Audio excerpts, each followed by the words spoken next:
उधर विदेशी शेयर बाजारों के अंदर मची भारी उथल पुथल का असर अब सीधे भारतीय बाजारों के ऊपर दिखाई दे रहा है। सप्ताह के पहले कारोबारी दिन एशियाई बाजारों के अंदर जबरदस्त बिकवाली देखने को मिली है। जापान, हांगकांग और साउथ कोरिया जैसे बड़े बाजार तेजी के साथ गिरावट के साथ खुले हैं, जिससे निवेशकों के अंदर घबराहट का माहौल बन गया। इसी दबाव का असर भारतीय शेयर बाजारों के ऊपर पड़ा है और सेंसेक्स, निफ्टी दोनों रेड जोन के अंदर फिसलते हुए नजर आए हैं।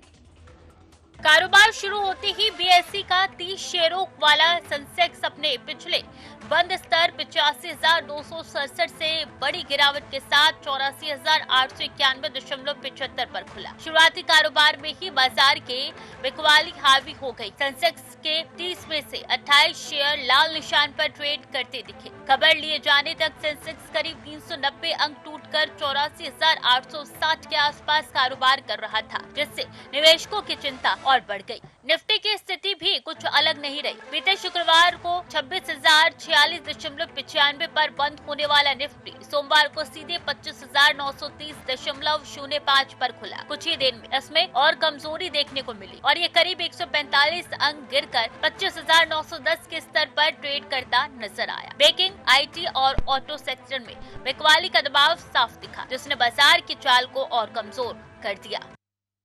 दरअसल अमेरिकी शेयर बाजारों से भी निवेशकों को लेकर कोई भी राहत नहीं मिली है और पिछले कारोबारी दिनों डाउन जोन्स से 245 अंक की गिरावट के साथ 48,489 पर बंद हुआ। वहीं पर S&P इंडेक्स भी 1% से ज्यादा टूटकर 6,848 के स्तर पर क्लोज हुआ है। और भले डाउन फ्यूचर्स को लेकर हल्की बढ़त दिखी हो, लेकिन कुल मिलाकर ग्लोबल संकेत बाजार के लिए नकारात्मक ही बने हुए हैं।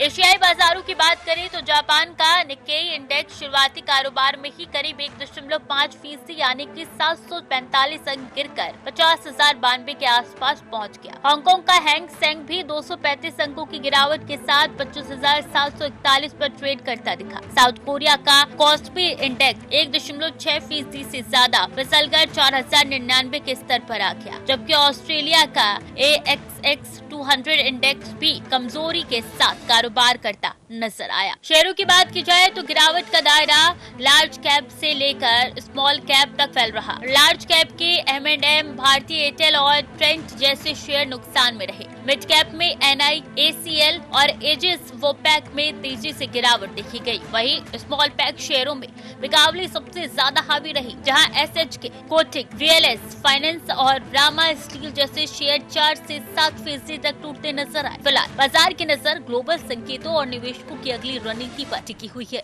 विदेशी शेयर बाजारों में तेज गिरावट का असर भारतीय बाजार पर पड़ रहा है। एशियाई बाजारों में जापान, हांगकांग और साउथ कोरिया के इंडेक्स भारी गिरावट के साथ खुले हैं, जिससे निवेशकों में घबराहट भी देखी जा रही है। और इस दबाव में सेक्शंस की निफ्टी दोनों रेड जोन में खुले हैं। सेक्शंस करीब 390 अंक और निफ्टी 145 अंक तक फिसल गया है। लार्ज कैप, मिड कैप और स्मॉल कैप सभी सेगमेंट में बिकवाली देखने को मिली है। अमेरिकी बाजारों में कमजोरी और ग्लोबल अनिश्चितता के चलते फिलहाल शेयर बाजार पर दबाव बना हुआ है। कैमरा पर्सन प्रिंस के साथ मैं आर्या चतुर्वेदी, TV 100 नोएडा।